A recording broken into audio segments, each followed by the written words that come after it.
The echo. I thought leaving would end it. When I negotiated my separation and drove away, I assumed distance would quiet whatever had been building. I didn't expect it to follow me.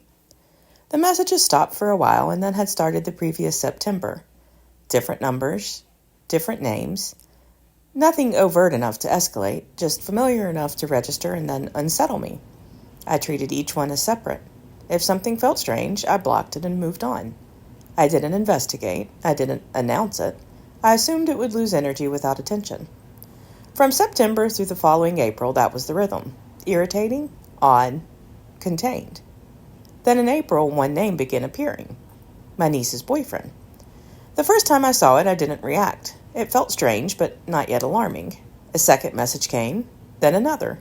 His name casual, references that felt too familiar to ignore, but not yet concrete enough to confront. Comments about gifts received, pictures sent to family.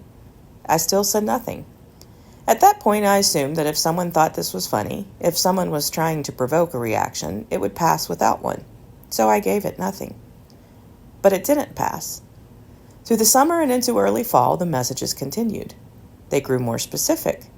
My niece was mentioned directly. The tone shifted from odd to invasive. That was when silence stopped feeling measured. It started feeling irresponsible. So I asked questions. Was someone playing a joke? Was there something I needed to know? Was my niece safe? Eventually there were conversations, investigations, police reports, a recognition that something was, in fact, happening. But by then, something else had already begun. The fact that I had asked at all traveled further than the context. One Sunday, sitting between meetings at church, I heard the sentence. It wasn't loud. It wasn't dramatic. It was said confidently, casually, before she accused. Come again? The word hung there longer than it should have. Accused. It carried motive. It assumed aggression. It reframed a question into something confrontational. The original question had been simple. Is my niece safe? That is not accusation. But language reshapes events when it travels. Later that month, I was sitting in a waiting room when I heard my story being retold behind closed doors. They had no idea I was there. I could hear every word through the thin wall. Context thinned. It is a strange thing to hear your name discussed in a room you are not in.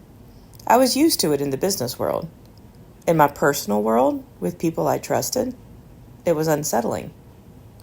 I still said nothing. Another Sunday, over lunch, someone repeated something, quote, I had said, unquote. I had never said it. There had been no confrontation, no dramatic exchange. In fact, there had only been 2 brief conversations with him in total, both prior to this situation. Still, the narrative had moved. That was the echo. For nearly a year, the messages had been handled privately. When his name began appearing, I waited. I gave it room to correct itself. Only when repetition made silence irresponsible did I speak, and even then cautiously. And yet the focus moved, not to the pattern, to me.